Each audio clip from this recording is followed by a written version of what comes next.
I never imagined that the woman who raised me with such devotion would one day stand at my doorstep, suitcase in hand, asking if she could stay.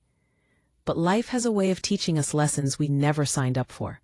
My name is Vanessa Morrison, and at 38 years old, I thought I had finally figured out how to protect myself from toxic people.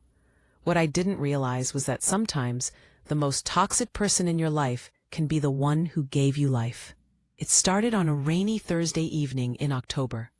I was in my kitchen in downtown Seattle, preparing dinner for my husband Marcus and our 2 kids, Aiden, who's 12, and Sophie, who's 9.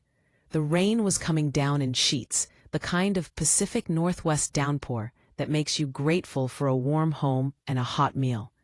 I was stirring a pot of tomato sauce, the steam rising and fogging up the window above the sink, when my phone buzzed with a call from an unknown number. Normally, I don't answer those. Too many spam calls, too many scammers trying to tell me my car warranty is expired or that I owe back taxes. But something made me pick up. Maybe it was intuition. Maybe it was just bad timing. Vanessa? The voice was shaky, uncertain, edged with something that sounded like tears barely held back. Mom? I hadn't heard from her in almost 3 years. Not since the last blow-up. The one where she told me I was an ungrateful daughter who had abandoned her, that I cared more about my perfect little life than about the woman who gave birth to me. That conversation had ended with her hanging up on me after I refused to co-sign a loan for her boyfriend's business venture. I need your help, honey. I have nowhere else to go. My stomach dropped. Those words, that tone, I'd heard variations of them my entire life, like a song I'd memorized against my will. Growing up, my mother, Patricia Morrison, had been the center of every drama, every crisis, every emergency that somehow always required me to drop everything and come running. When I was 16, she'd called me out of school because she was too sad to be alone after breaking up with boyfriend number 5. I remembered sitting in the principal's office, embarrassed, as my mother sobbed on the phone about how she couldn't possibly make it through the day without me. When I was 22 and studying for my nursing boards, the most important test of my academic career, she'd shown up at my apartment at 2 a.m, mascara streaming down her face, crying about how her landlord was evicting her. I'd spent the entire night comforting her, making calls, trying to figure out emergency housing. The next day, exhausted and unprepared, I'd barely passed my exam. 2 weeks later, I discovered she hadn't been evicted at all. The landlord had simply asked her to stop playing her music so loud. She just wanted attention, wanted to feel important, wanted someone to save her. Mom, what happened? I asked, turning down the heat on the stove and leaning against the counter. Through the doorway, I could see Marcus in the living room, helping Aiden with algebra homework. Normal life, peaceful life. The kind I'd fought so hard to build. Richard left me. Just packed his things and walked out. Said he couldn't deal with my drama anymore. Can you believe that? After everything I did for him, I gave him the best years of my life. I supported him through his career changes. I put up with his family, and this is how he repays me. Richard was husband number 4. Or was it 5? I'd honestly lost count. My mother had been married more times than some people change jobs. Each one followed the same pattern, like a script she couldn't deviate from. Whirlwind romance where she'd be deliriously happy, talking about how this one was different, this one really understood her. Rushed wedding, usually within 6 months of meeting. Always with me playing the role of supportive daughter, despite my reservations. Then my mother playing the victim when things got hard, when the new husband expected her to contribute financially or emotionally, or to take responsibility for anything. And finally, the inevitable divorce, where she painted herself as the wronged party, the innocent victim of yet another cruel man who didn't appreciate her. I'm sorry to hear that, Mom. But what does that have to do with me? I need a place to stay, just for a little while, until I get back on my feet. You have that big house, all those bedrooms. Surely you can spare a room for your own mother. I gave birth to you, Vanessa. I raised you all by myself after your father left. Don't you think you owe me something? I closed my eyes, feeling the familiar weight settling onto my shoulders like a heavy coat I couldn't take off. The weight of obligation, of guilt, of being the good daughter. Marcus walked into the kitchen, took one look at my face, and mouthed, "Who is it?" I mouthed back, "My mom." His expression said everything. His jaw tightened, his eyes filled with concern, and he shook his head slightly. We'd talked about this. We'd set boundaries. After years of therapy, after countless sessions with Dr. Helena Chen, where I'd unpacked my childhood and my relationship with my mother, I'd finally learned that I didn't owe my mother endless chances to hurt me. I'd learned that love shouldn't feel like drowning. "Mom, I don't think that's a good idea." "What? You're seriously going to turn away your own mother? Your own flesh and blood?" "I'm about to be homeless, Vanessa." "Homeless? Do you understand what that means? I'll be living on the streets, sleeping in my car if I'm lucky. Is that what you want? Do you want to see your mother begging for change on a street corner? You're not going to be homeless. You have friends. You have your church community. I have nothing. Nobody. Just you. You're all I have in this world. And you're going to abandon me? Just like everyone else? Just like your father did? I should have known. You're just like him. Cold and selfish and only thinking about yourself." The guilt crashed over me like a wave, cold and suffocating. This was her specialty, her superpower, making me feel like the worst person alive for having boundaries, for trying to protect myself. The comparison to my father, who'd left when I was 5, was particularly painful. She knew it would be. She'd been using that line my entire life whenever I didn't immediately cave to her demands. Marcus put his hand on my shoulder, grounding me, reminding me that I wasn't alone, that I had support, that I had choices. I took a deep breath, trying to find the words that my therapist had helped me practice. "Mom, you can stay for 2 weeks. That's it. 2 weeks to figure out your next step. But there are going to be rules.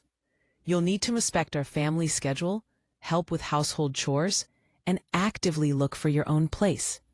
"Rules? I'm your mother, not some tenant off the street. You can't impose rules on me."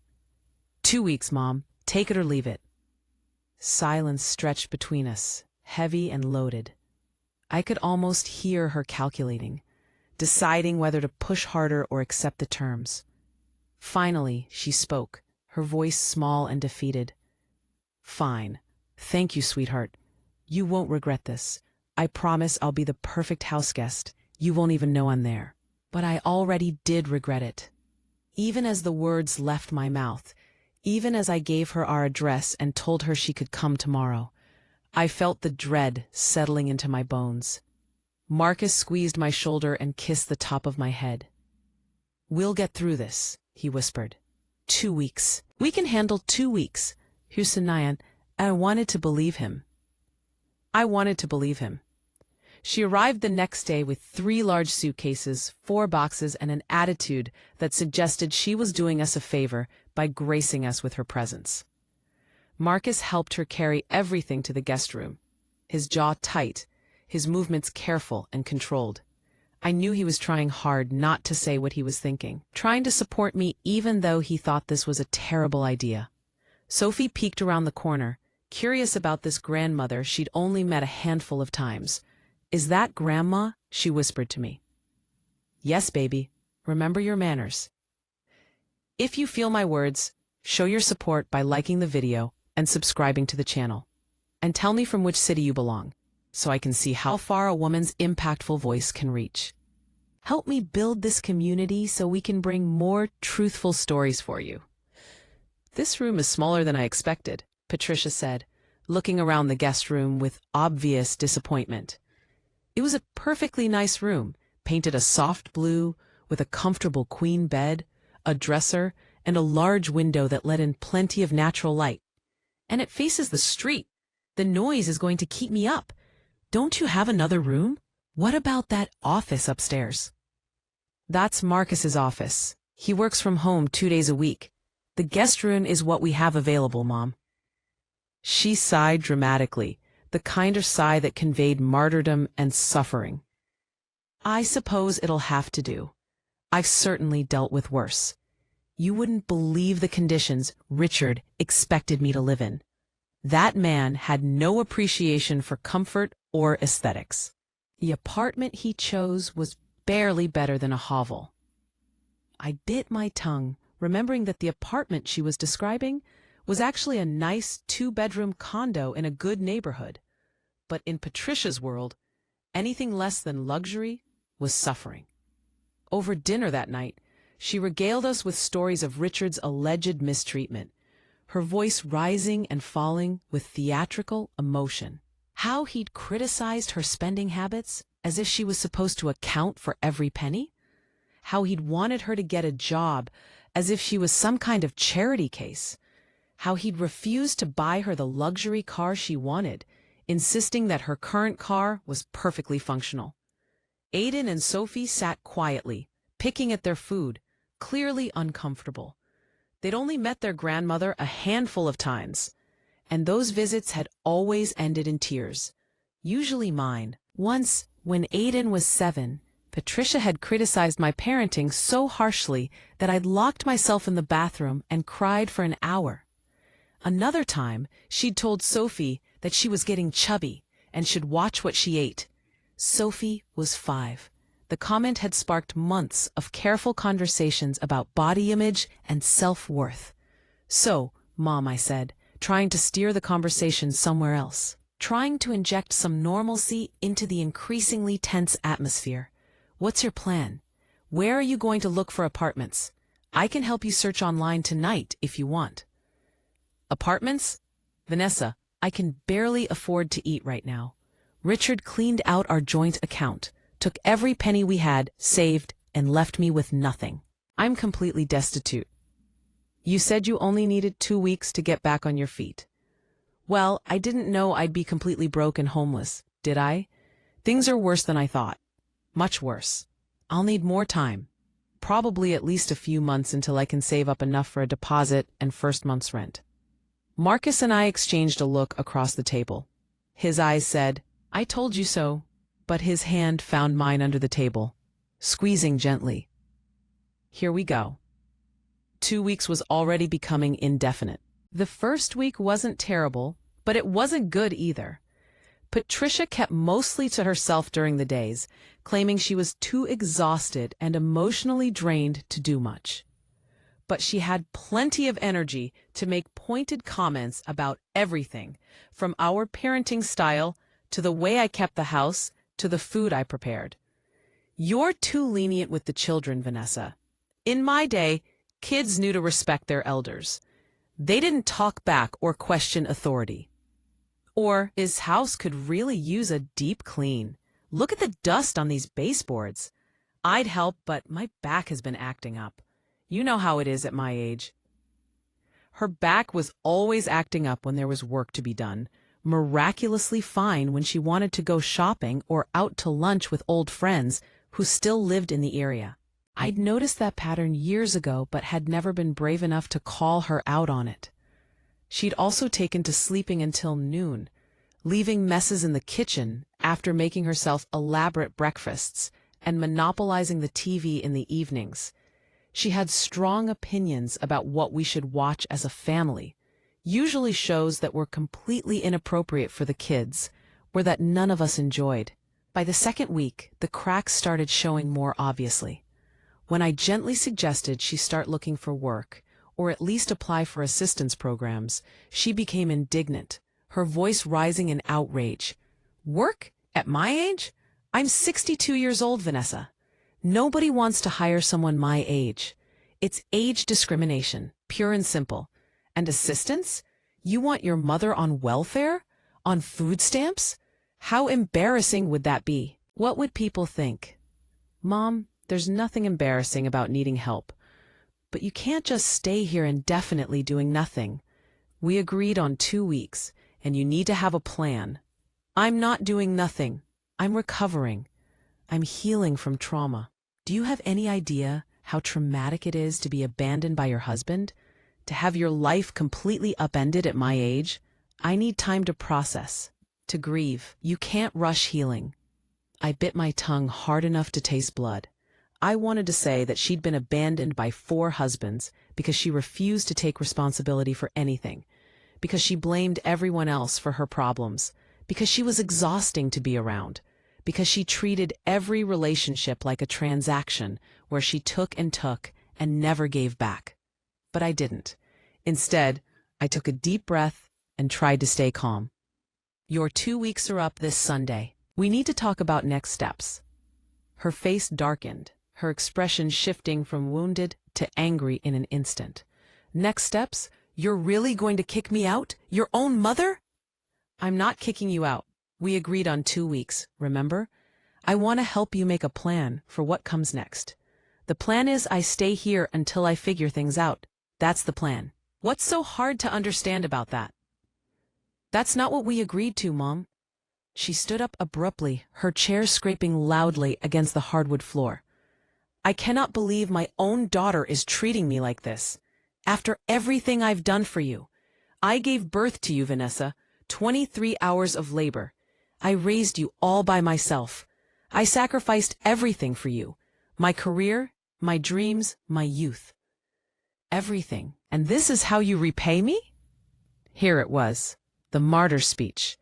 I'd heard it 1,000 times, in 1,000 different variations. The script never changed much. I was always ungrateful, always cruel, always failing to appreciate her sacrifices. Mom, you need to calm down. Calm down?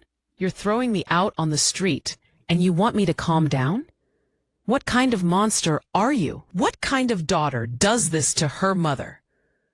Aiden appeared in the doorway, his face pale, his eyes wide with fear. Mom, is everything okay? Everything's fine, honey. Go back to your room. But Patricia wasn't done. She was on a roll now, her voice getting louder, more theatrical. This is what you're teaching your children, Vanessa? That it's okay to abandon family when they need you most? That blood means nothing. That it's acceptable to turn your back on the people who gave you everything. What a wonderful lesson. What wonderful values you're instilling in them. That's enough, Marcus said, his voice low and firm, but with an edge I recognized. He'd been silent until now, trying to let me handle my mother my way, but I could see he'd reached his limit. His hands were clenched at his sides, his jaw tight. Patricia, you're out of line. Out of line? This is between me and my daughter. Stay out of it. This is family business. This is my house too, and I won't have you disrespecting my wife or upsetting my children. Vanessa has been more than generous with you, and you're throwing it back in her face. Patricia grabbed her purse and stormed toward the front door. Fine, I'll leave. I'll go be homeless. I hope you all sleep well tonight knowing you put an old woman out on the street. I hope you're proud of yourselves. She slammed the door behind her hard enough to rattle the windows. The house fell into sudden, heavy silence. From upstairs, I could hear Sophie starting to cry. I stood there, frozen, my heart pounding, waiting for the inevitable. Because this was Patricia's pattern. I knew it by heart. She'd storm out, make everyone feel guilty, drive around the block a few times or sit in her car until she was sure we were sufficiently worried.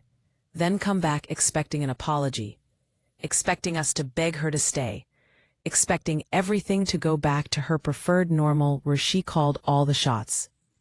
Sure enough, 2 hours later, just as we were putting the kids to bed, I heard her key in the lock. No apology, no acknowledgement of the scene she'd caused, just a quiet entrance and a retreat to her room, as if nothing had happened. That night, Marcus and I talked in bed, keeping our voices low so the kids wouldn't hear, so Patricia wouldn't hear. She's not leaving, he said, stating the obvious. You know that, right? This is her new home as far as she's concerned. I know, but what am I supposed to do? Actually put her out on the street? She's not going to be on the street, Van. She's manipulating you. She's been doing it your whole life. She has options. She has resources. She chooses not to use them because it's easier to make you feel guilty. I know that intellectually, but she's still my mother. I can't just abandon her. And you're still allowed to have boundaries. You're still allowed to protect our family. Our kids shouldn't have to walk on eggshells in their own home. I shouldn't have to watch my wife cry herself to sleep because her mother makes her feel worthless. This isn't sustainable. I knew he was right, but knowing something intellectually and feeling it emotionally are two very different things. The guilt was already eating at me. The voice in my head that sounded suspiciously like Patricia, telling me I was selfish, that I was cruel, that good daughters didn't treat their mothers this way. The following week brought new problems, new demands, new ways for Patricia to make her presence felt. She started asking for money. First, it was for her medications, except when I offered to take her to the pharmacy and pay directly, she suddenly didn't actually need them right away. Then it was for new clothes, because all of hers were at Richard's house, and she couldn't possibly wear the same things over and over. But when I suggested we go retrieve them together, she said it was too traumatic, that she couldn't face seeing the house where she'd been so happy, where her dreams had died. Then she needed a car because she couldn't possibly take the bus, like some common person, like someone who didn't matter. Every single conversation ended the same way, either in tears, with Patricia sobbing about how hard her life was and how nobody understood her suffering, or in anger, with her accusing me of being cold and unfeeling and nothing like the daughter she'd raised. She was a master at playing the victim, at making me feel like I was the problem, like if I just tried harder or gave more or was more understanding, everything would be fine. My therapist, Dr. Helena Chen, whom I'd been seeing religiously for 5 years, had warned me about exactly this scenario. We'd talked about it extensively in our sessions, preparing for the day when Patricia would need something from me again. Your mother has strong narcissistic tendencies, she'd told me during one particularly intense session about 6 months ago. She views you not as a separate person with your own needs, wants, and boundaries, but as an extension of herself, someone who exists primarily to serve her emotional needs. When you set boundaries, when you say no, she experiences it as rejection, even betrayal, because in her mind, you're supposed to be available to her at all times. So what do? I'd asked, my hands twisting in my lap. How do I have a relationship with her without losing myself? You hold your boundaries firmly. You accept that she won't like it, that she'll push back, that she'll try every manipulation tactic in her arsenal. You stop trying to make her happy, because nothing you do will ever be enough. She'll always want more. And you start putting your own needs and your family's needs first. Easier said than done, especially when the person you're setting boundaries with is literally sleeping in the room down the hall, making her unhappiness known at every opportunity. One evening, about 3 weeks into Patricia's stay, well past our agreed-upon 2 weeks, I came home from my shift at the hospital. I'd had a particularly rough day, losing a patient I'd been caring for weeks, a sweet elderly man who'd reminded me of my grandfather. I was emotionally exhausted, drained, ready to just hug my kids and fall into bed. Instead, I came home to find my mother in the living room with Sophie. She had old photo albums spread out across the coffee table, and they were looking through them together. "And this is your mommy when she was your age," Patricia was saying, her finger pointing to a picture of me at 9, gap-toothed and grinning. "She was such a difficult child, always crying about something, always demanding attention, not sweet and easy like you. You're so much better behaved than she was." My blood ran cold. This was how it started with me, how Patricia had shaped my childhood.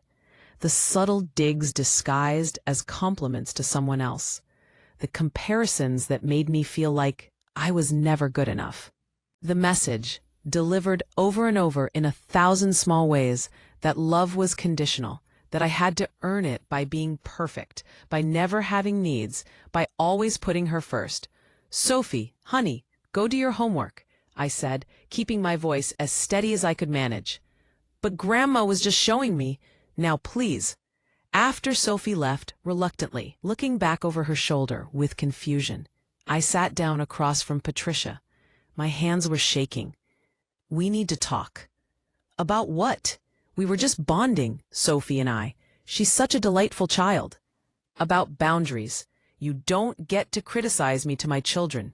You don't get to tell them I was a difficult child. You don't get to make them feel like they're in competition with me for your approval." "I was just sharing stories." "Goodness, you're so sensitive. You always had been. You take everything so personally." "Mom, I'm serious. This stops now. You don't talk to my kids about me that way. Period." She stood up, her face twisting into that familiar expression of wounded outrage. "You know what your problem is, Vanessa? You can't handle the truth. You've always been this way, overly sensitive, always playing the victim, always thinking everyone is out to get you." "I was just telling Sophie about your childhood. There's nothing wrong with that." The irony was breathtaking. She was calling me overly sensitive, saying I played the victim, when she'd spent the last 3 weeks doing exactly that. "I want you out by the end of the month," I said quietly, my heart pounding so hard I thought she must be able to hear it. "That gives you about 3 weeks. I'll help you find a place, help you apply for assistance, whatever you need. But you cannot stay here anymore." "You're really doing this? You're really throwing me out?" Her eyes filled with tears. "Right on cue." "I have nowhere to go. But I guess you don't care about that.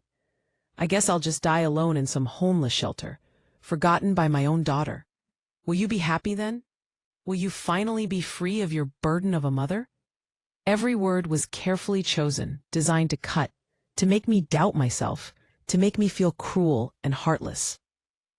"I love you, Mom, but I can't do this anymore. It's not healthy for me, for Marcus, for our kids. You need to find your own place." "Love?" She laughed, a bitter sound that held no humor. "You don't know what love is. Love means being there for someone no matter what. Love means sacrifice. Love means putting family first. But you're too selfish for that. You're just like your father after all." She went to her room and slammed the door hard enough that I heard picture frames rattling on the walls. I sat there on the couch, shaking, tears streaming down my face, feeling like the worst person in the world.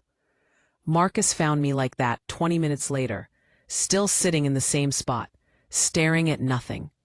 "I heard," he said softly, sitting beside me and pulling me close. His arms around me felt like the only solid thing in a tilting world. "I'm proud of you." It doesn't feel like something to be proud of. It feels like I'm the worst daughter in the world. That's what she wants you to feel. That's how she controls you. But setting boundaries doesn't make you a bad person. It makes you a healthy person. Over the next 3 weeks, Patricia cycled through every manipulation tactic in her considerable arsenal. She cried, long dramatic crying jags that the whole house could hear. She raged, yelling at me about my ingratitude and cruelty. She gave me the silent treatment for days at a time, walking past me like I didn't exist. She told the kids I was being cruel to her, trying to turn them against me. She called my aunt, my cousin, old family friends, anyone who would listen, painting herself as the victim of my coldness and neglect. Some of them believed her. My Aunt Linda called me one evening, her voice tight with disappointment. "Vanessa, your mother says you're putting her out. Is that true? I can't believe you do something like that." "It's more complicated than that, Aunt Linda.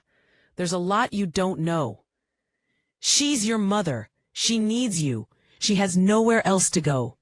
How can you be so heartless?" "I've been helping her my whole life, Aunt Linda. I've given her money, time, emotional support. I can't do it anymore. It's destroying my family." "It's more complicated than that, Aunt Linda. I thought I knew you better than this. I thought you had more compassion. Your mother raised you better than this. No, I wanted to say. My mother raised me to be her emotional support animal. She raised me to believe that my worth was in how much I sacrificed. She raised me to feel guilty for having needs. She raised me wrong. But I didn't say any of that. I just said goodbye and hung up, then cried for another hour. I did help Patricia, though. Despite everything, despite her manipulation and her cruelty and her constant attempts to make me feel guilty, I helped her, because that's who I am, for better or worse. I helped her apply for low-income senior housing. I spent hours on the phone with various agencies, navigating bureaucracy and paperwork.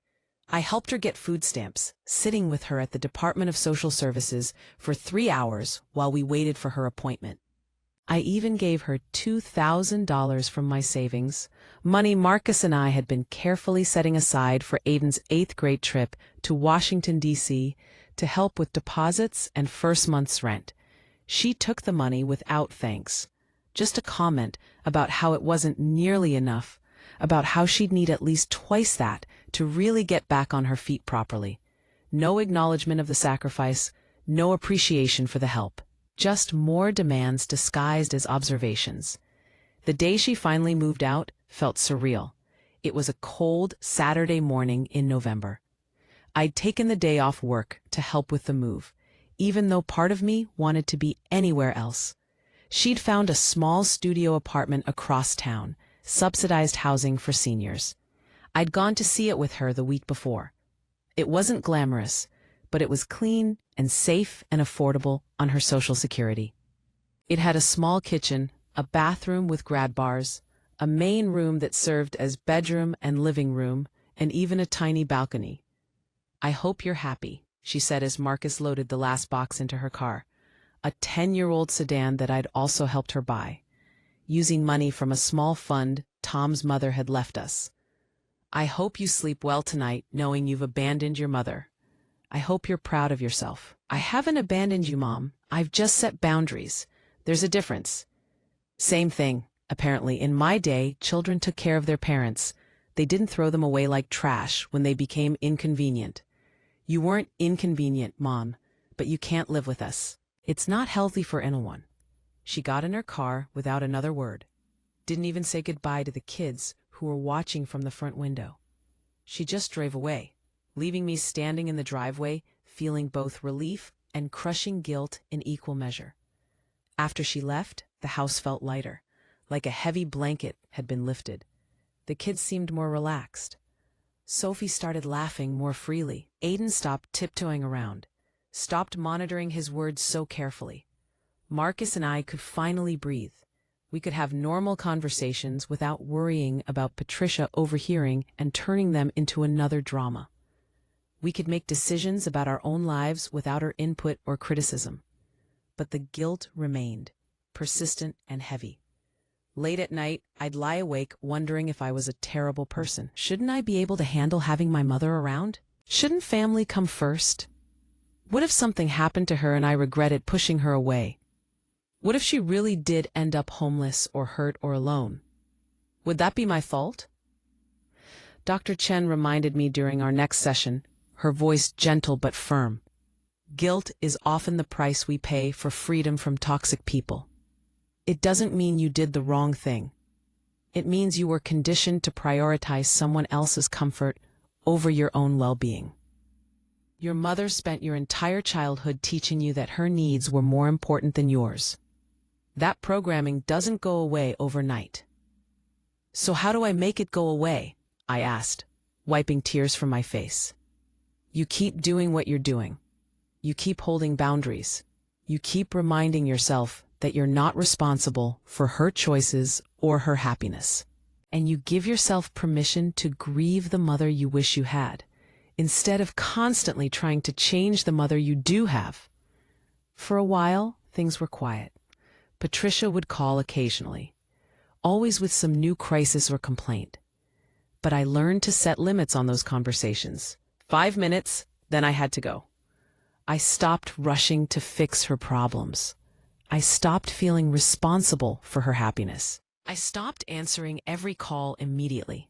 Sometimes I'd let it go to voicemail and call her back when I felt emotionally prepared. And slowly, very slowly, I started to heal. I started to remember who I was before I became Patricia's emotional caretaker. I started to enjoy my life again, to be present with my kids, to laugh without waiting for the other shoe to drop. Then, 6 months later, on a warm April morning when the cherry blossoms were blooming and Seattle was briefly beautiful, my phone rang. It was a number I didn't recognize, but the area code was local. "Is this Vanessa Morrison?" "Yes, this is Karen Lopez from Seattle Medical Center. I'm calling about your mother, Patricia Morrison. She's been admitted to our emergency room." My heart stopped. The world narrowed to just the voice on the phone. "What happened? Is she okay?" "She collapsed at home. A neighbor found her and called 911. She's stable now, but she's asking for you. She's quite insistent, actually." I drove to the hospital in a daze, Marcus beside me, having canceled his afternoon meeting without hesitation. We'd gotten a sitter for the kids. The whole way there, I felt like I was 17 again. Getting that call that Mom had taken too many pills, that she'd been in a car accident because she was crying and not paying attention, that she was in crisis and needed me immediately. When I walked into her hospital room, she looked small and frail in the bed, much smaller than I remembered. She was hooked up to monitors, an IV in her arm, her normally perfectly styled hair flat against her head. For a moment, just one moment, I forgot all the pain she'd caused me. She was just my mom, and she was hurt. And some primal part of me wanted to protect her. "Vanessa," she said weakly, her voice barely above a whisper. "You came." "Of course I came, Mom. What happened? Are you okay?" "I haven't been feeling well for weeks. Dizzy, tired, nauseous. But I didn't want to bother you. I know how you feel about me. I know I'm a burden." The guilt trip, even from a hospital bed, even now, even here. The doctor came in then, a young woman who looked barely older than Aiden, though that was probably just me getting older. "Miss Morrison, I'm Dr. Patel. Your mother has severe dehydration and malnutrition. Her blood work shows she hasn't been eating properly for some time. When was the last time she had a proper meal?" I looked at Patricia, who avoided my eyes, suddenly very interested in the IV line in her arm. "Mom, I can't afford groceries," she said quietly, still not meeting my gaze. "The apartment takes most of my Social Security. After utilities and the bus pass, there's not much left. I've been eating crackers and canned soup. Sometimes just crackers. Why didn't you call me? I would have helped. I would have brought groceries, set up a delivery service, something." "You made it very clear you didn't want to help me anymore. You said you needed boundaries. I was just respecting that." That wasn't true. That wasn't what I'd said at all. I'd made it clear I couldn't have her living with me, that I needed space, that our relationship needed to be different. I'd never said I wouldn't help her with basics like food. Dr. Patel continued, flipping through papers on her clipboard. "She also hasn't been taking her blood pressure medication. Do you know why? It's quite serious. Her blood pressure when she came in was dangerously high." "It's too expensive," Patricia said, her voice small. "Even with Medicare, the copays are more than I can afford." I felt like I'd been punched in the stomach. "Mom, there are programs for that. Patient assistance programs. I could have helped you find affordable medications. Why didn't you tell me? Why didn't you ask for help?" "Because every time I ask you for help, you make me feel like a burden. You make me feel like I'm asking for too much, like I'm being unreasonable. I didn't want to deal with that again." The words hung in the air between us, heavy and accusatory. Marcus squeezed my hand, hard. I knew what he was thinking because I was thinking it too. Was that true? Had I made her feel that way? Or was this another manipulation? Another way to make me feel guilty? Dr. Patel looked between us, clearly sensing the tension, but professional enough not to comment. "Well, We're going to keep her for a few days, get her rehydrated and nourished, make sure her blood pressure stabilizes. But she's going to need follow-up care, and someone needs to make sure she's eating properly and taking her medications. After the doctor left, I sat in the uncomfortable plastic chair next to Patricia's bed, my mind racing. Marcus had stepped out to call work and check on the kids. It was just the two of us in the room. The beeping of monitors the only sound. "I'm sorry," Patricia said suddenly. "I know I've been difficult. I know I haven't been the mother you deserved. But I've been so scared, Vanessa. So alone. I didn't know how to ask for help without sounding pathetic." Her words sounded sincere. They really did, and I wanted to believe them so badly. I wanted to believe that this was the turning point, that nearly dying would change her, that we could finally have a real relationship. But I'd been here before. How many times had she apologized, promised to change, sworn things would be different? How many times had I believed her, only to be disappointed again? "We'll figure this out, Mom," I said finally, "but we need to do it differently this time. No more hiding things, no more manipulation. If you need help, you ask directly. No guilt trips, no victim narratives, just honest requests. Can you do that?" "Yes," she said, tears rolling down her cheeks. "Yes, I can do that. I promise." I wanted to believe her. God, how I wanted to believe her. The hospital kept Patricia for 3 days. During that time, I was in full problem-solving mode, trying to set her up for success. I arranged for a social worker to meet with her, someone who could help her navigate the various assistance programs available.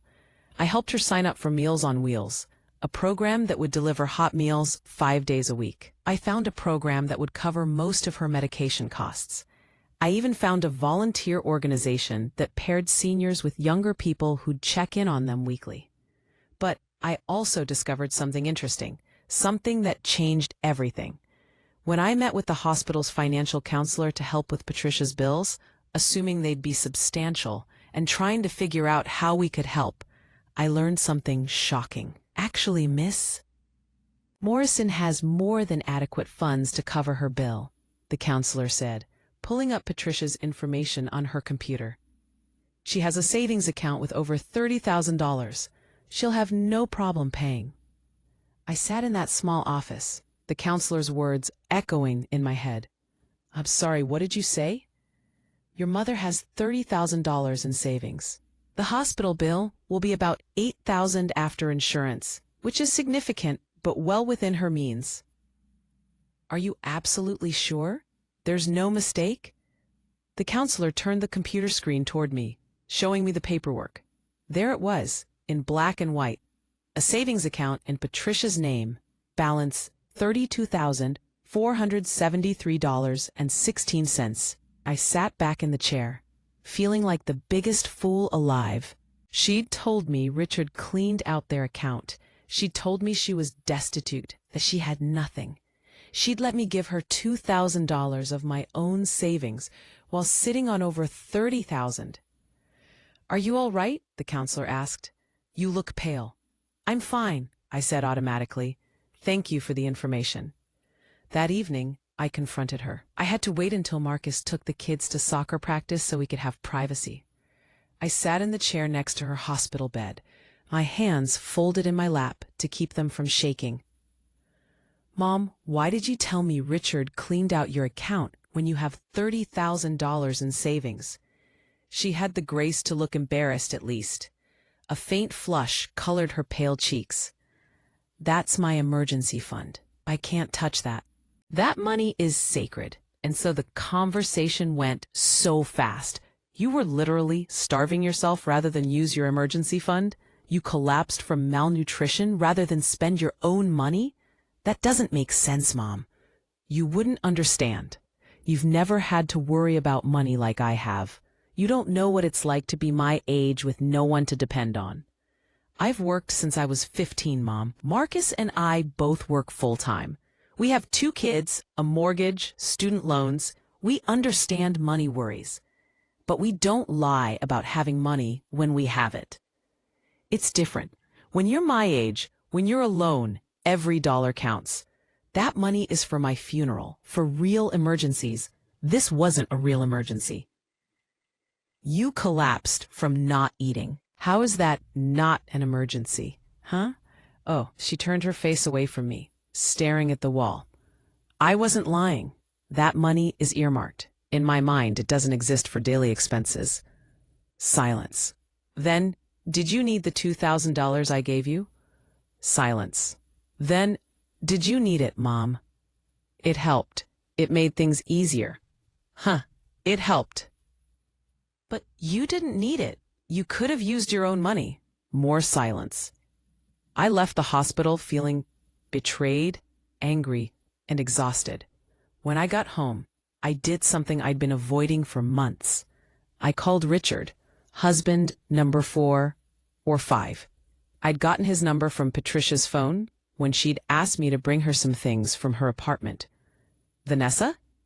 He sounded surprised when I identified myself. Is Patricia okay?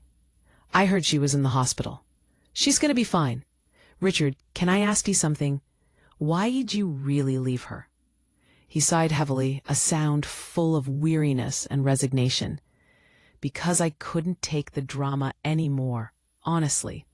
Every single day was a crisis. She'd hide money, then claim she was broke. She'd refuse to work or even look for work, then complain we couldn't afford things. She'd pick fights over nothing, then play the victim when I got frustrated. She'd tell people I was abusive, that I didn't support her, that I was controlling. Meanwhile, I was working 60 hours a week to support us both, while she spent money on things we couldn't afford and got us into debt. I tried, Vanessa. I really did. I went to couples therapy with her. I tried to understand her. But she didn't want a partner. She wanted a caretaker and a punching bag. And when I finally had enough and left, she told everyone I abandoned her, that I was cruel, that I left her destitute. Never mentioned that I gave her $20,000 in the divorce settlement, that I paid off her car, that I left her with plenty. She's always the victim in her own story. Did she tell you I kicked her out? I asked, my voice small. She told everyone you kicked her out. Made you sound like a monster. But I figured there was more to the story. Patricia has a way of leaving out the parts where she's the problem, where she's the one who pushed people away. I felt bad for you, honestly. I knew you were probably dealing with the same things I dealt with. After I hung up, I sat with that information for a long time. How many times had Patricia done this? How many relationships had she poisoned with her victim narrative? How many people had she manipulated into feeling sorry for her while painting the people who tried to help her as villains? How many years had I wasted feeling guilty for not being enough, for not giving enough, for not sacrificing enough? Strong. When Patricia was discharged from the hospital 3 days later, I drove her home to her apartment. Neither of us spoke much during the drive. The silence was heavy, loaded with all the things we weren't saying. Her apartment was exactly as we'd left it. Clean, well-lit, perfectly adequate. I checked her kitchen cabinets while she was in the bathroom. They were stocked with food, non-perishable items she could have been eating. The refrigerator had milk and cheese and vegetables, some fresh, some starting to wilt. She had food. She'd always had food. She just hadn't been eating it for reasons I couldn't understand, or maybe for reasons I could understand, but didn't want to acknowledge. So call me if you need anything, I said at her door, my hand on the doorknob, eager to leave. Will you actually answer? The bitterness in her voice was sharp and cutting. Or will you just let it go to voicemail like you usually do? Yes, Mom, I'll answer, but I need you to be honest with me. No more lying about money. No more manipulating me into feeling guilty. If you need help, ask for it, but ask honestly. I don't know what you're talking about. I've always been honest with you. Of course she didn't. Of course she couldn't see it. Or wouldn't see it. I left her apartment and sat in my car for 10 minutes before I could drive, crying angry, frustrated, heartbroken tears. Over the next few months, I maintained careful distance. I called her once a week, Sunday evenings, scheduled and predictable. I visited once a month, always during the day, always with a clear end time. I helped when she asked, but I verified everything. Trust but verified became my motto. When she said she couldn't afford her power bill, I called the power company directly. Turned out she hadn't paid it because she'd been spending money on jewelry from QVC. When she said she needed money for groceries, I took her grocery shopping myself instead of giving her cash. I watched as she filled the cart with organic vegetables and expensive cuts of meat, the same woman who'd claimed she was eating crackers to survive. When she said she needed new clothes, I took her to Target instead of giving her money for the department store she preferred. Each lie chipped away at whatever remained of our relationship, like water wearing away stone. Each manipulation made me more distant, more guarded, more tired. Then came the real breaking point, the moment that changed everything permanently. It was a Saturday in September, one of those perfect early fall days when Seattle shows you why people fall in love with the Pacific Northwest. Clear blue skies, crisp air, leaves just starting to turn. Aiden had a soccer game. I'd invited Patricia, calling her on Thursday to give her plenty of notice. She'd said she couldn't make it, that her arthritis was acting up badly and the weather was making it worse, that she could barely get out of bed some days. Fair enough. I'd learned not to push. Except halfway through the game, during halftime when Aiden's team was winning 3-1, my phone buzzed with a notification. Sophie, who had been playing games on my phone because she was bored, had accidentally opened Facebook. And there, posted just 15 minutes ago, was a picture of Patricia at a casino 3 hours away in Tulalip, grinning widely beside a slot machine, her arm around a man I didn't recognize. The caption read, "Feeling lucky with my new friend Frank. Sometimes you just need a day of fun." I stared at that photo, something cold and heavy settling in my chest like a stone. No arthritis preventing her from driving 3 hours. No pain keeping her in bed. She just hadn't wanted to come to her grandson's game. She'd lied. Again. After the game, after celebrating Aiden's win with ice cream, after getting the kids home and settled with a movie, I called her. She answered on the 4th ring, background noise suggesting she was still at the casino. I could hear the distinctive sounds of slot machines dinging and people talking. "Vanessa? What's wrong? Is everything okay?" "Where are you, Mom?" "At home, honey." "Why? What's happened?" "You're not at home. You're at Tulalip Casino. I saw your Facebook post." Silence. Complete, dead silence, except for the casino sounds in the background. "Strong? Mom? Stop right there." "Lo, I don't know what you're talking about. I'm home in bed." "I saw the photo, Mom. You posted it yourself. You and some man named Frank, standing in front of a slot machine. Posted 15 minutes ago." Strong, "Oh, that's an old photo, from months ago. I was just sharing memories, looking through old pictures."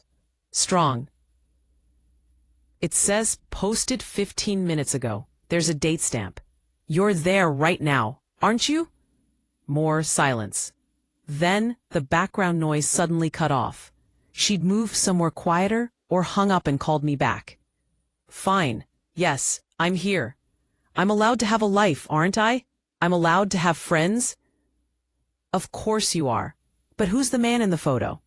"What man?" Strong, "The man you have your arm around." Frank, according to your caption. "Oh, stop, I'm sorry. That's just Frank. He's a friend from my building.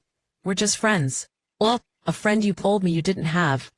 A friend you went to the casino with when you said you couldn't come to your grandson's game because of your arthritis, which apparently isn't bothering you at all today." "Hey, I don't appreciate your tone, Vanessa. I don't have to report my every movement to you." "Well, you're right. You don't. But don't lie to me, Mom. And how did you afford the casino? Gambling isn't cheap. Are you using the money you claimed you didn't have?" "Oh, that's none of your business. That's my money.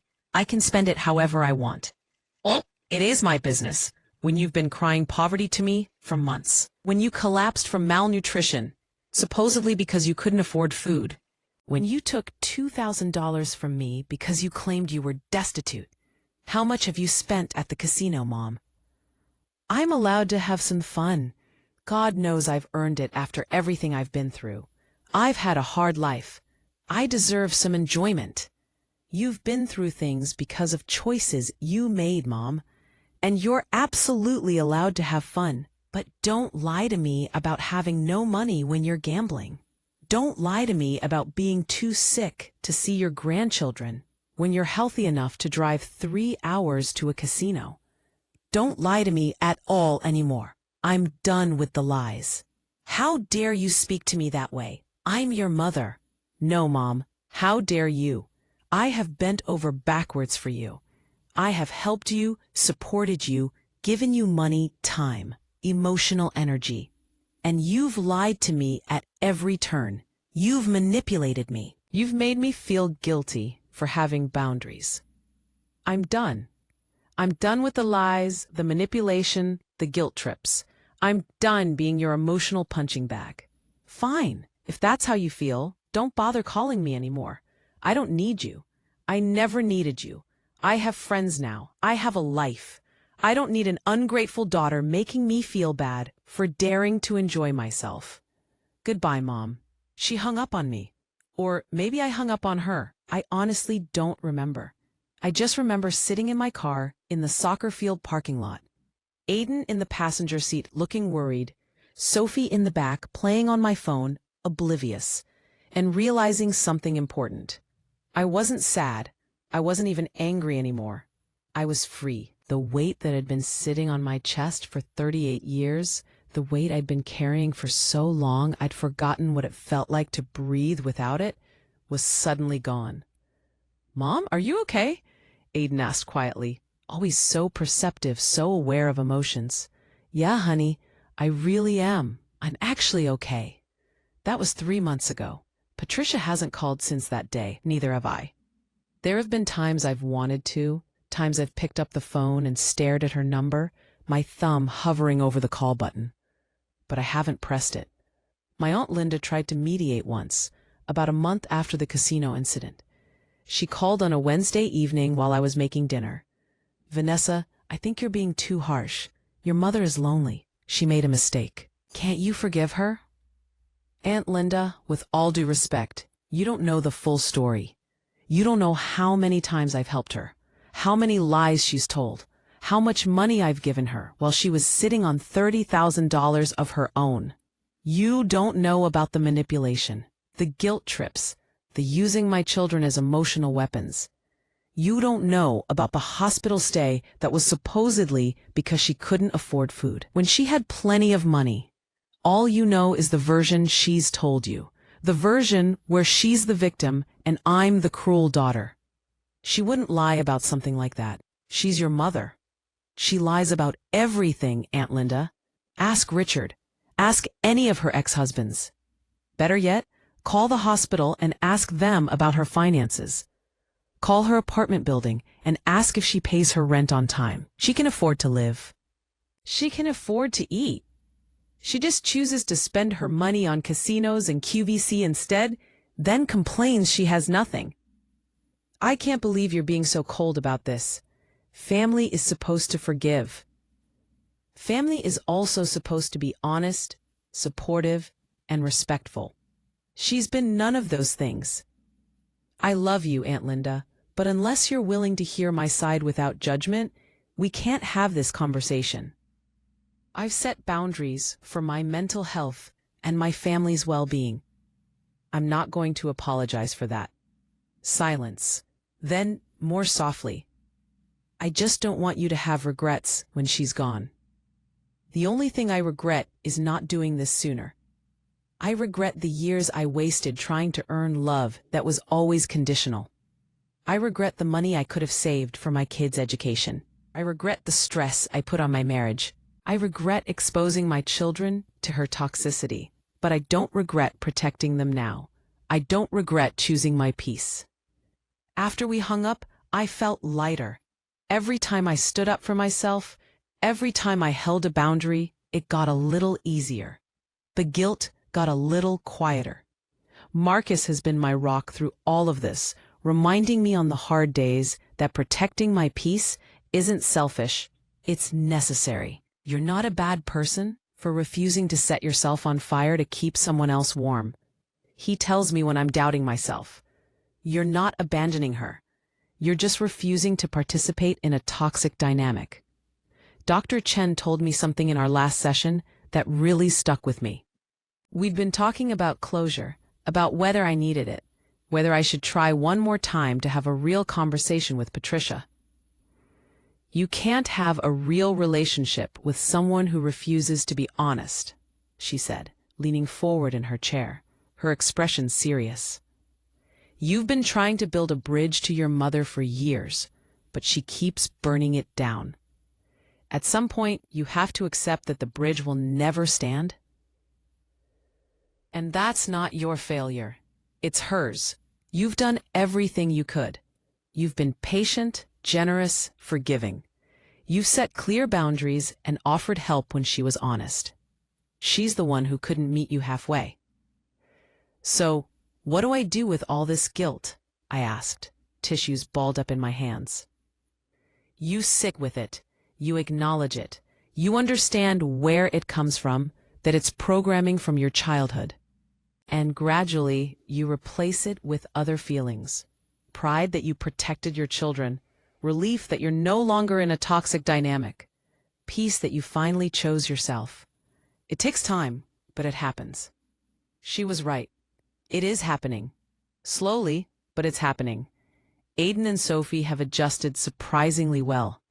Kids are resilient in ways that constantly amaze me.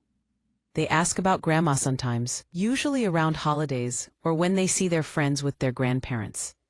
I'm honest with them in age-appropriate ways. Grandma and I have some grown-up problems we're working through, I tell them.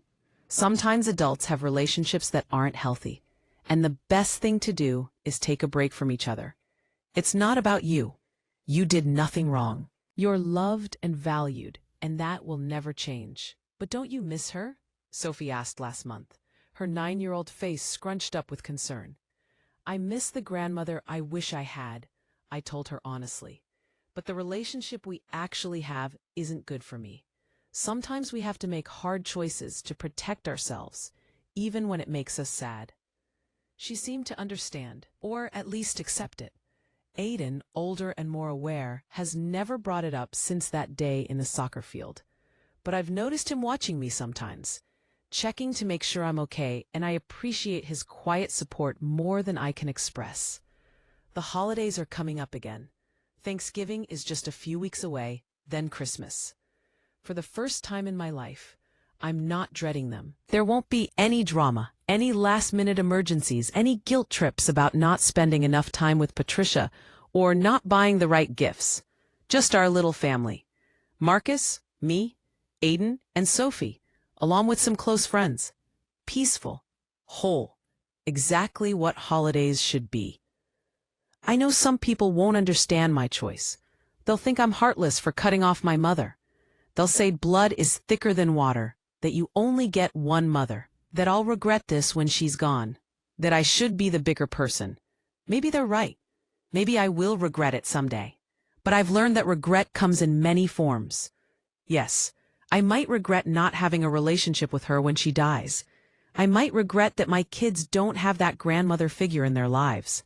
I might regret the family gatherings we don't have, the traditions we don't build. But I would definitely, absolutely, 100% regret sacrificing my mental health, my marriage, my children's well-being, and my own sense of self to maintain a toxic relationship. I would regret teaching my children that love means accepting abuse, that family means tolerating manipulation, that they should set themselves on fire to keep others warm. Patricia taught me something valuable, though it wasn't intentional. She probably doesn't even realize the lessons I learned from our dysfunctional relationship. She taught me that you can't love someone into being healthy. You can't sacrifice enough, give enough, or bend enough to fix someone who doesn't want to be fixed. You can't reason with someone who rewrites history to always make themselves the victim. And most importantly, she taught me that sometimes the most loving thing you can do for yourself, and ironically for them, is to let go. To stop participating in the dysfunction. To stop enabling the behavior. To stop setting yourself on fire. I still think about her sometimes. More than sometimes, if I'm honest. I wonder if she's okay. I wonder if she's still gambling, still spending money she claims not to have. I wonder if Frank is still in the picture. If he's figured out yet what kind of person she is. If he's been sucked into her victim narrative. I hope she's okay. I genuinely do. I hope she's found some peace. Maybe even some genuine friends who can see through her manipulations and call her on them. I hope she's gotten help, though I doubt she has because that would require admitting she has a problem. But I don't let myself fall back into the pattern of feeling responsible for her happiness, for her choices, for her life. Her life is hers to live, and mine is mine. We're separate people, and that's okay. It's more than okay. It's necessary. If you feel my words, show your support by liking the video and subscribing to the channel. And tell me from which city you belong, so I can see how far a woman's impactful voice can reach. Help me build this community, so we can bring more truthful stories for you. Last week, I was cleaning out the garage on a sunny Saturday afternoon. Marcus was helping, and we were listening to music and actually enjoying the mundane task of sorting through boxes we hadn't opened since we moved in 5 years ago. I found a box of old letters Patricia had written me over the years. Birthday cards, Mother's Day cards, random notes she'd slipped into my lunch when I was in high school. Cards from college. I almost threw them away without looking, but something made me sit down on the concrete floor and read through them. The early ones, when I was a child, were sweet, really sweet. To my precious daughter, you make every day brighter. I love you more than all the stars in the sky. But even then, even in those early cards, there were hints of the pattern to come. Subtle hints that I'd missed as a child, but could see clearly now. Thank you for being such a good girl and helping Mommy feel better when she's sad. Making a 6-year-old responsible for her mother's emotions.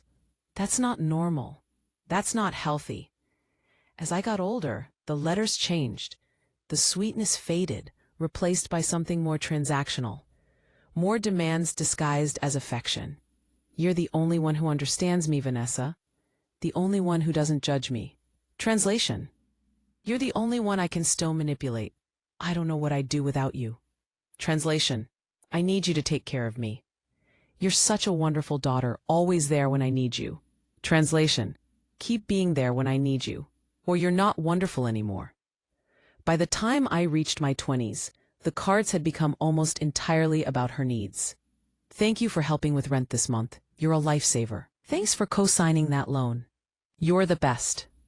I know I can always count on you. Not I love you, not I'm proud of you, just acknowledgement of what I'd done for her lately. I put the letters back in the box and closed it. Maybe someday I'd show them to my kids when they were older, as a lesson in recognizing manipulation, in understanding that love shouldn't come with conditions and invoices. Or maybe I'd just throw them away.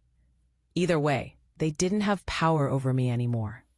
They were just paper, just evidence of a relationship that never really existed the way I thought it did. The phone rang as I was putting the box back on the shelf, pulling me from my thoughts. It was an unknown number, and for a split second, my heart jumped. Patricia? But it wasn't. Miss Morrison? This is Detective Sarah Klein, with Seattle Police Department. I'm calling about your mother, Patricia Morrison. My heart lurched. My hands went numb. Is she okay? What happened? She's fine physically. But I need to inform you that she's been arrested for check fraud and theft. I sat down on an old lawn chair in the garage, suddenly dizzy. Marcus was at my side immediately, his hand on my back. What? She's been writing bad checks at various businesses around the city over the past few months. Grocery stores, department stores, restaurants. The checks are from a closed account. Has she contacted you recently asking for money or trying to use your accounts? No. We haven't spoken in months. Not since September. I see. Well, she's used your name and contact information on several occasions, claiming you're her financial support and that she's authorized to use your funds. Several of the businesses have been trying to reach you to collect on the bad checks. I haven't received any calls. I haven't authorized anything. She probably gave a fake number, or maybe an old one. Listen, she's being held at King County Jail. Her bail is set at $5,000. I'm required to inform you as her next of kin, but you're under no obligation to post bail or get involved in any way. I just wanted you to be aware of the situation and to let you know that you may be contacted by some of these businesses. You'll want to make clear that you didn't authorize any of this. After she gave me the details, the case number, her contact information, and hung up, I sat there in the garage staring at my phone, the letters I'd just read still fresh in my mind. $5,000 bail. Check fraud. Using my name without permission. Part of me, the old me, the conditioned me, wanted to rush down there, pay her bail, fix this mess, make it all go away like I've been doing my entire life. That instinct was so strong, so ingrained, that I actually stood up and started looking for my keys before I caught myself.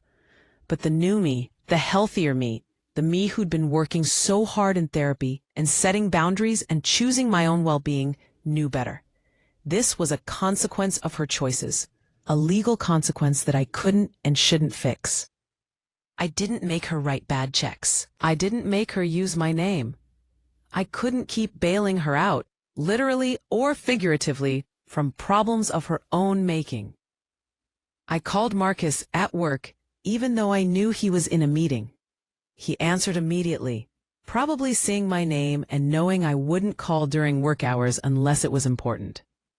"You're not going to believe this," I said, and explained the whole thing. After I finished, he was quiet for a moment. Then his voice firm but gentle. "What do you want to do?" "Nothing. I'm going to do nothing. I'm not bailing her out. I'm not getting involved. This is her mess." "Are you sure? I'll support whatever you decide. You know that.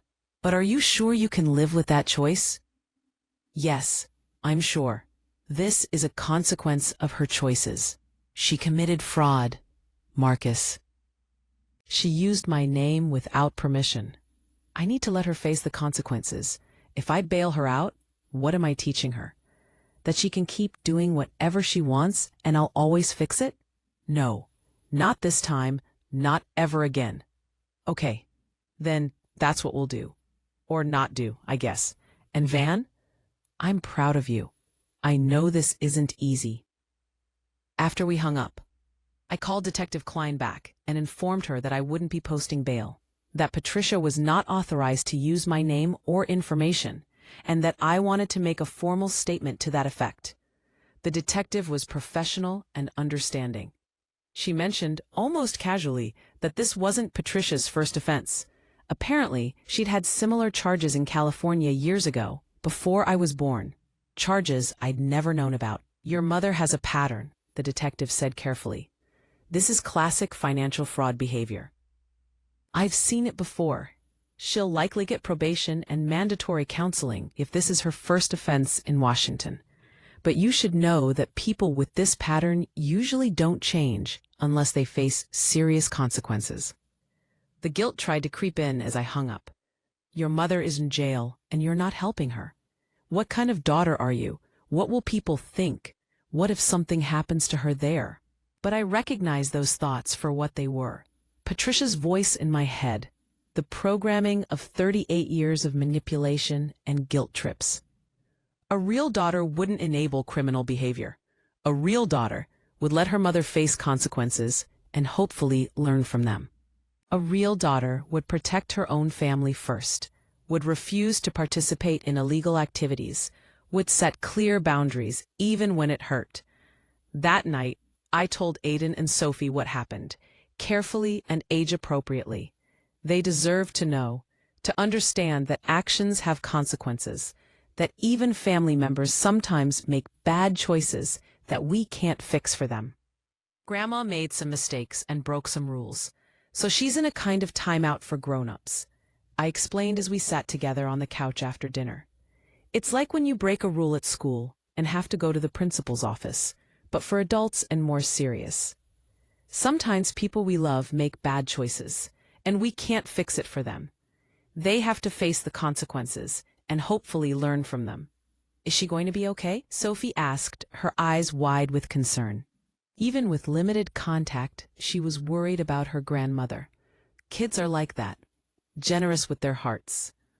Eventually, yes, but she has to fix this herself. She has to take responsibility for what she did. Are you sad, Mom? Aiden was watching me carefully, always so perceptive.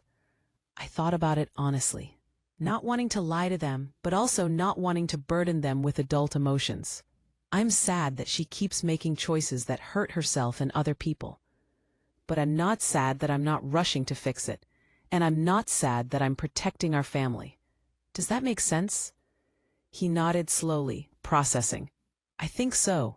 It's like when Tommy at school keeps getting in trouble, and his mom keeps making excuses for him. But it doesn't help him learn to do better.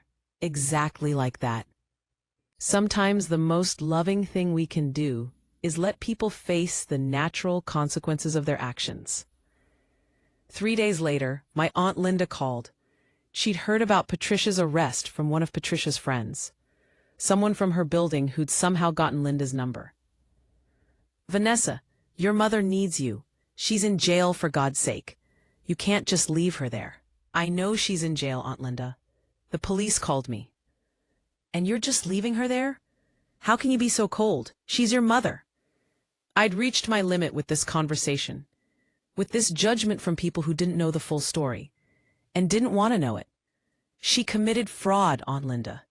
She wrote bad checks, used my name without permission. This isn't about me being cold. This is about her facing legal consequences for illegal actions. Sorry, Burster. She must have been desperate. She must have needed. She has $30,000 in savings. She wasn't desperate. She's been gambling at casinos, buying jewelry on QVC, living her life. She chose to commit fraud instead of using her own money. That's not desperation. That's a choice, and it's the wrong choice. She must have been desperate. She must have needed her own money. That's not desperation. That's a choice. You don't know that. You don't know her situation. Actually, I do. I know it better than you do. You don't know the full story, Aunt Linda. You don't know how many times I've helped her, how many lies she's told, how much money I've given her while she was hiding her own savings. You don't know about the manipulation, the guilt trips, the hospital stay that was fake, the using my children as weapons. You don't know about the using my name for fraud. All you know is what she's told you, and she lies. She lies about everything. All you know is what she's told you, and she lies. Ask Richard, ask any of her ex-husbands, ask the hospital about her finances, ask the police about her record. Better yet, ask her yourself directly and see if she can look you in the eye and tell you the truth. She won't. I can't believe you're talking about your mother this way. This is so unlike you. No, Aunt Linda. This is exactly like me. The real me. The me I've been hiding under layers of guilt and obligation. The me who's finally learned to protect herself and her family. I love you, but unless you're willing to hear my side without judgment, we can't have this conversation. Silence on the other end. Then, more softly, with genuine concern rather than judgment, I just don't want you to have regrets later. When she's gone, you can't undo this. The only thing I regret is not doing this sooner. I regret the years I spent being manipulated. I regret the money I could have saved for my kids. I regret the stress on my marriage. I regret exposing my children to her toxicity. But I don't regret protecting them now. I don't regret choosing truth over false peace. And I won't regret letting her face the consequences of her own actions. After we hung up, I felt even lighter than before. Every boundary I held, every time I refused to cave to guilt, I got stronger. The voice in my head that sounded like Patricia got quieter. My own voice, my authentic voice, got louder. Patricia spent 2 weeks in jail before a public defender got her released on her own recognizance with conditions. She had to attend fraud counseling, perform community service, and was on probation for 18 months. I learned all this not from her, but from another call from Detective Klein, again informing me as next of kin. "Has she attempted to contact you at all?" the detective asked. "No, nothing." "Good. Keep it that way if you can. Part of her probation conditions is that she's not supposed to engage in manipulative behavior with family members." That's specifically written into her court order, which is unusual. The judge must have seen a clear pattern of behavior. That was interesting. A judge had seen the pattern clearly enough in one hearing to make it part of her official probation. Maybe I wasn't crazy. Maybe I wasn't overreacting. Maybe Patricia really was that manipulative, so much so that even a stranger could see it in one court appearance. "What happens if she violates probation?" I asked. "Jail time. Real jail time, not just holding. She'd serve out the sentence. But hopefully it won't come to that. Sometimes people do change when they face real consequences." Months passed. Winter came, cold and gray as Seattle winters are. The holidays arrived and departed peacefully. Marcus and I took the kids to see Christmas lights, baked cookies, watched holiday movies, curled up on the couch. No dramatic phone calls, no guilt trips, no walking on eggshells, just quiet, genuine family time. It was the best Christmas I could remember in years, maybe ever. In January, something unexpected happened. I received a letter. Not an email, not a text, but an actual handwritten letter. I recognized Patricia's handwriting on the envelope, that distinctive loopy script she'd always been so proud of. My first instinct was to throw it away unopened, but curiosity won. I sat at the kitchen table with my coffee and opened it carefully. "Dear Vanessa, I'm writing this letter as part of my court-ordered counseling. My therapist says I need to take accountability for my actions and make amends where possible. I don't know if you'll even read this, and I won't blame you if you don't. I want to say I'm sorry. I know I've said that before, many times, but this time I think I actually understand what I'm apologizing for. It's not just for the lying or the manipulation or the fraud. It's for making you responsible for my happiness your entire life. It's for using your love as a weapon against you. It's for never seeing you as a whole person with your own needs and feelings and dreams. It's for teaching you that love was conditional, that you had to earn it by taking care of me. My therapist has diagnosed me with some things I won't get into here. Narcissistic personality disorder, dependent personality disorder, some other terms I'm still trying to understand. The important part is I'm finally getting real help, not just complaining about my problems to whoever will listen, but actual professional help to understand why I behave the way I do and how to change it. I understand if you don't want a relationship with me. I've burned that bridge many times over with my behavior, but I wanted you to know that you weren't wrong about me, about any of it. I was the problem in our relationship. I was manipulative. I was selfish. I did use you, and I'm sorry it took me 62 years and a jail cell to figure that out. If you ever want to talk, I'm here. If you don't, I understand that too. You have every right to protect yourself and your family from me. I've given you plenty of reasons to. I'm trying to be better. I don't know if I can be, but I'm trying. I read the letter 3 times, my coffee getting cold beside me. Part of me wanted desperately to believe it. The daughter in me, the one who still remembered being small and safe in her mother's arms before everything got complicated, wanted to believe that Patricia had finally truly changed. But the adult in me, the one who'd been hurt too many times, who'd heard apologies before that turned out to be temporary, knew that change was possible, but not guaranteed. And even if Patricia had changed, even if she became the healthiest version of herself, that didn't obligate me to reestablish a relationship. Her growth didn't erase the decades of damage. Her apology didn't heal all the wounds. I showed the letter to Marcus when he got home from work. "What do you think?" I asked as he read it carefully, his brow furrowed in concentration. "I think it's a good letter," he said finally, choosing his words carefully. "I think she might mean it." The mention of specific diagnoses, the court-ordered therapy, the acknowledgement of specific behaviors rather than vague apologies, it all sounds more genuine than things she said before.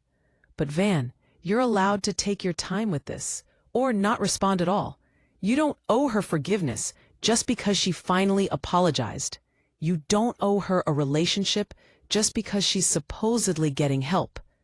I know, but what if she really has changed?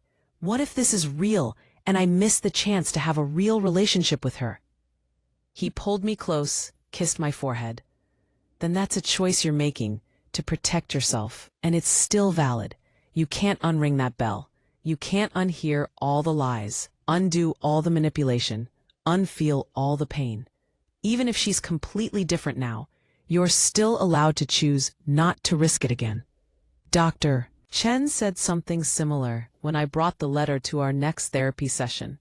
I'd been seeing her less frequently, every other week instead of weekly, a sign of how much progress I'd made.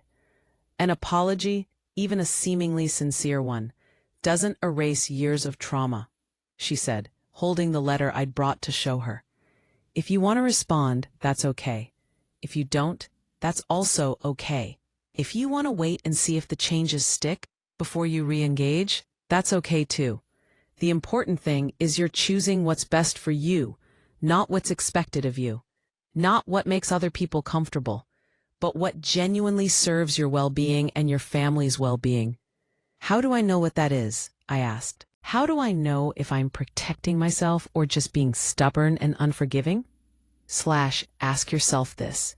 If you let her back into your life and she reverts to old patterns, can you handle that emotionally? Will you be okay? Will your kids be okay? Will your marriage be okay? If the answer is no, then the answer is no contact, or very limited contact.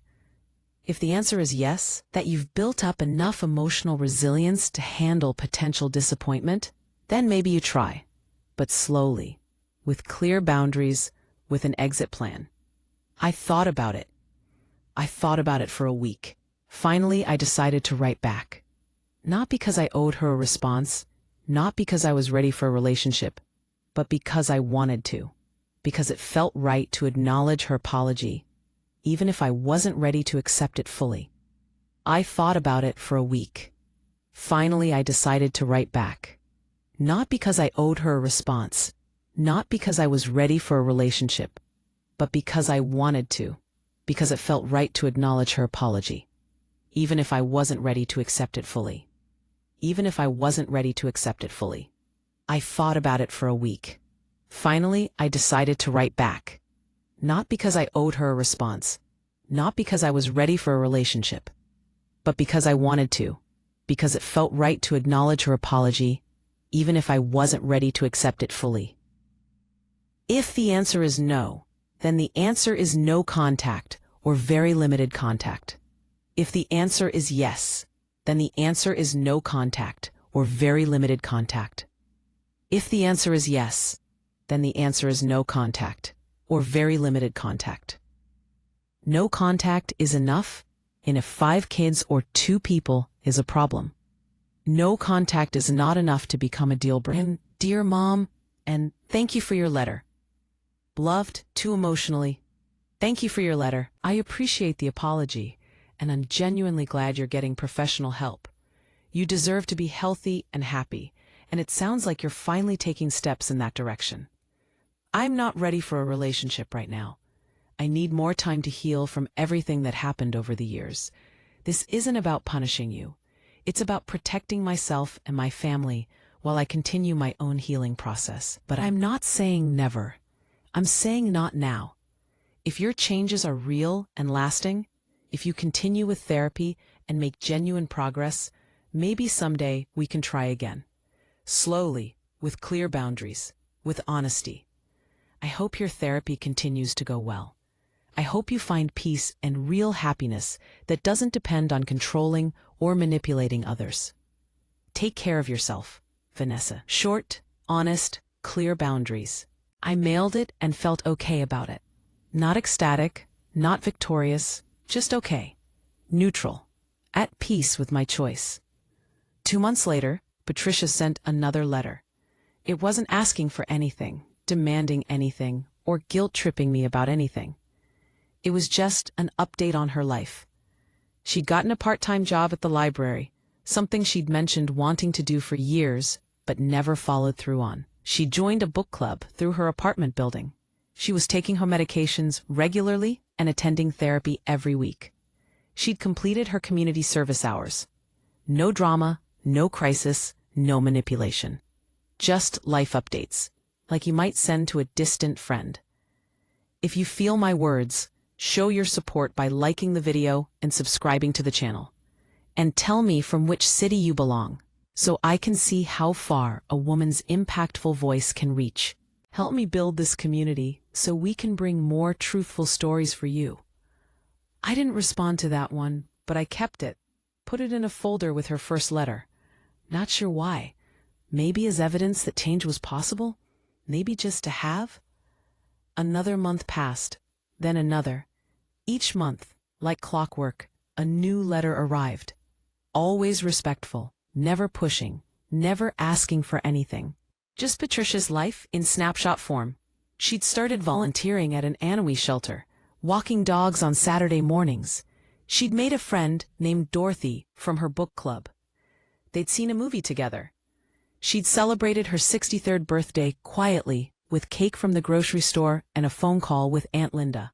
On the 4th month, something shifted in me. I found myself actually looking forward to her letters, curious about her life, glad that she seemed to be doing well. And so I wrote back. Another short note, nothing deep, nothing that opened me up to potential hurt, just surface-level connection. I acknowledged her letters, thanked her for respecting my boundaries, shared small updates about the kids. Aiden made honor roll and was thinking about trying out for the school play. Sophie won her school's art contest with a painting of a sunset over Puget Sound. Nothing about me, nothing about my feelings, nothing that made me vulnerable. Just facts, like I might share with an acquaintance. Her response was immediate but still respectful. She congratulated the kids, said she was proud of them, didn't ask to see them or push for more, just simple, appropriate responses. That's where we are now. Cautious, boundaried, careful. We exchange letters once a month. Brief, surface-level letters that don't dig into anything emotional or difficult. I don't know if we'll ever have a real mother-daughter relationship. I don't know if I even want that anymore. Too much has happened. Too much damage has been done. Too much trust has been broken. But what I do know is this. I'm no longer afraid of her. I'm no longer controlled by guilt. I'm no longer willing to set myself on fire to keep her warm. I'm no longer that little girl desperate for her mother's approval. And that, more than any reconciliation could ever be, feels like victory. Some people might think this story should end with a tearful reunion, a complete healing of our relationship, soft music and credits rolling over a picture of us hugging and laughing together. But real life isn't a Hallmark movie. Sometimes the happy ending is just learning to be okay with an unhappy ending. Sometimes healing means accepting that some relationships can't be fixed, only grieved and moved past. Sometimes peace comes not from reconciliation, but from acceptance. I'm building a different kind of family now, one based on mutual respect, honest communication, and genuine unconditional love.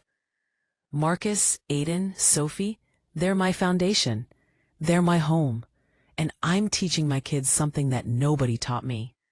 That it's okay to love someone from a distance. That boundaries aren't walls. They're frameworks for healthy relationships. That you can wish someone well without sacrificing yourself for them. That love shouldn't hurt. Last week, Sophie asked me out of the blue as I was tucking her into bed, "Mom, do you think Grandma really changed?" I thought about how to answer honestly without burdening her with adult complexities. I think she's trying to change, and that's good. That takes courage. But even if she does change completely, it doesn't mean everything that happened before didn't matter. Sometimes people hurt us so badly, and even when they get better, we need to keep our distance to stay healthy ourselves. It's not about punishing them. It's about protecting ourselves. Then, with the directness only children have, "Are you happy, Mom?" she said. The question surprised me. When did my 9-year-old become so perceptive? "You know what, baby? Yes, I am happy. I really am." And I meant it. I thought about my life now, the peace in my home, the absence of constant crisis and drama, the ability to focus on my own family without feeling guilty, the therapy sessions where I'm finally unpacking decades of harmful conditioning, the friendships I've been able to cultivate now that I'm not emotionally exhausted all the time, the joy I find in simple things, things I was too stressed to notice before. Okay, this morning, another letter arrived from Patricia. This one was different from the others. She mentioned that her probation was ending soon, that she'd successfully completed all her requirements. She said she'd like to meet for coffee sometime, if I was willing. "No pressure," she wrote. "I understand if you're not ready. Maybe you'll never be ready, and that's okay too. I just wanted to ask. I wanted you to know the door is open on my end, but I respect that you might need to keep it closed on yours. I haven't decided yet whether I'll meet her. Part of me is curious to see her face to face, to gauge whether the change is real or just words on paper. Part of me is terrified of falling back into old patterns, of letting my guard down and getting hurt again. Part of me wonders if I even want to try, if the relationship is worth the risk. Marcus says whatever I decide, he'll support me fully. Dr. Chen says there's no wrong answer, only what feels right for me. My friends are divided. Some think I should give her a chance because people can change.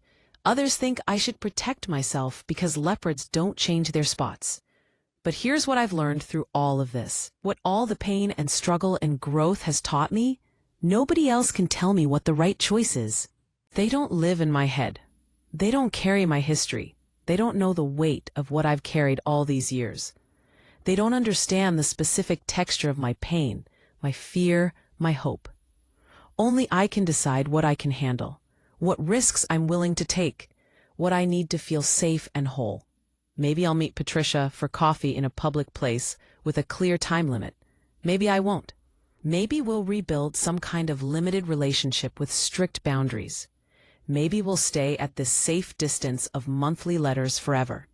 Maybe she'll relapse into old behaviors and I'll have to walk away again, this time permanently.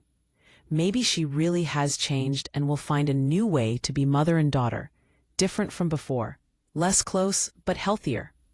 The beautiful thing, the thing I never understood before, is this: it's my choice, not guilt's choice, not obligation's choice, not fear's choice, not society's expectations, not what other people think I should do.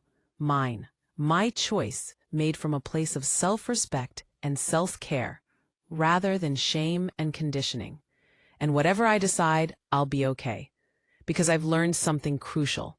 My worth isn't tied to whether I have a relationship with my mother. My value as a person doesn't depend on whether I'm the dutiful daughter or the protective boundary setter. I can be kind and still say no. I can love someone and still keep them at a distance. I can wish someone well without sacrificing myself for them. I want to share something important with anyone listening who's in a similar situation, who's struggling with a toxic parent or family member, who feels alone and guilty and torn. Please know this, really hear this. You are not responsible for anyone else's happiness, especially not at the cost of your own well-being. You are not selfish for protecting your mental health. You are not cruel for saying no to people who hurt you. You are not a bad person for choosing peace over chaos. You are not abandoning someone by refusing to let them abuse you. It took me 38 years to learn that lesson. 38 years of putting everyone else first, of believing that my needs didn't matter, of thinking that love meant endless sacrifice. I hope you learn it sooner than I did. I hope you give yourself permission to protect yourself, to set boundaries, to say no without guilt. The guilt might never completely go away. I'm realistic about that. There are still nights when I lie awake wondering if I'm doing the right thing, if I'm being too harsh, if I should try harder. There are still moments when I see a mother and daughter laughing together in public, shopping together, clearly enjoying each other's company, and I feel a pang of grief for what I never had and probably never will have. But then I look at my own children. At Aiden, growing into such a kind, confident young man who knows his worth, who understands that relationships should be reciprocal. At Sophie, creative and strong-willed and emotionally intelligent, who understands that love doesn't mean losing yourself. They're learning lessons at 9 and 12 that took me until 38 to understand. I'm breaking the cycle. I'm teaching them that healthy relationships require respect from both sides, that boundaries are necessary, that it's okay to walk away from toxicity even when it's family. That's worth everything. That's worth more than any reconciliation built on guilt and obligation could ever be. Yesterday, something happened that crystallized everything for me. Aiden came to me after school, clearly upset about something. He sat at the kitchen counter while I made him a snack, and finally he opened up. "Tommy's mom yelled at me today at pickup," he said, his voice small. "She said I was a bad influence on Tommy, that I was the reason he's been getting in trouble.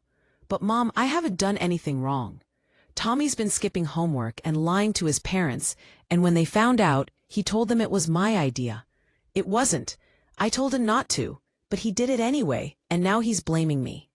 I sat down next to him, my heart aching for him, but also proud of how he was handling it. "What did you do?" I asked.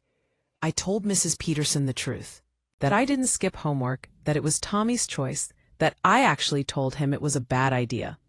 She didn't believe me at first, but then she called my teacher and found out I've turned in all my homework. Now she's mad at Tommy instead of me, but Tommy's saying I betrayed him by telling the truth. "And how do you feel about that?" He thought about it. "Bad. Tommy's been my friend since 2nd grade, but also kind of relieved. Like, I don't want to be blamed for stuff I didn't do. And if Tommy's going to lie and blame me, maybe he's not really my friend anyway." I pulled him close. "You did the right thing, honey. You told the truth and protected yourself. That doesn't make you a bad friend. It makes you a person with boundaries. And if Tommy can't respect that, then yeah, maybe the friendship needs to change." "Is that like with you and Grandma?" he asked, his perception once again surprising me. "She wanted you to take responsibility for stuff that wasn't your fault, and you said no?" "Exactly like that. You're learning something important, something it took me way too long to learn. You can love someone and still refuse to be their scapegoat. You can care about someone and still protect yourself from their bad choices." He hugged me tight. "Thanks, Mom. I'm glad you're not like Tommy's mom. I'm glad you listen." After he left, I sat there feeling this overwhelming sense of rightness. I was teaching my kids real lessons about healthy relationships, about self-respect, about standing up for themselves. They were learning at 12 and 9 what I didn't learn until 38. That alone justified every difficult choice I'd made, every boundary I'd set, every time I'd said no when it hurt to say no. This is what I chose when I chose myself. Not just freedom from Patricia's toxicity, but the ability to be the parent my children deserved, the ability to model healthy boundaries, self-respect, honest communication, the ability to raise kids who wouldn't spend decades being manipulated, who would recognize toxic behavior early and walk away from it without guilt. That's the real happy ending, not reconciliation with Patricia, but this: my children learning to value themselves, my marriage getting stronger instead of breaking under the strain, my own mental health improving week by week, month by month, peace in my home, genuine laughter without the shadow of impending drama, the ability to make plans without wondering what crisis would derail them. My name is Vanessa Morrison. I'm 38 years old. I'm a nurse, a wife, a mother, and yes, still technically a daughter, though that relationship looks nothing like what society says it should. But most importantly, I'm finally free. Free from guilt that isn't mine to carry. Free from responsibility for someone else's choices. Free from the belief that love means endless sacrifice. Free from the programming that said I was only valuable if I was useful, only worthy if I was giving. And that, more than any reconciliation or reunion or picture-perfect family relationship could ever be, is the happy ending I was looking for all along. Thank you for walking this journey with me. Thank you for listening without judgment. Thank you for understanding that sometimes love means letting go, and sometimes the bravest thing you can do is protect yourself. May you find your freedom too, whatever that looks like for you. Whether it's setting boundaries with a parent, a partner, a friend, or anyone else who makes you feel small. Whether it's learning to say no without guilt, or yes without resentment. Whether it's choosing yourself after years of choosing everyone else. You deserve it. Your well-being matters. Your peace matters. Your life matters. We all do. The coffee invitation still sits unanswered on my kitchen counter, Patricia's careful handwriting on the envelope. Maybe tomorrow I'll decide. Maybe next week. Maybe next month. Maybe never. But right now, in this moment, I'm content with the not knowing. I'm content with taking my time. I'm content with putting myself first, with prioritizing my peace, with protecting what I've built. For the first time in my life, that feels like enough. Actually, it feels like more than enough. It feels like everything.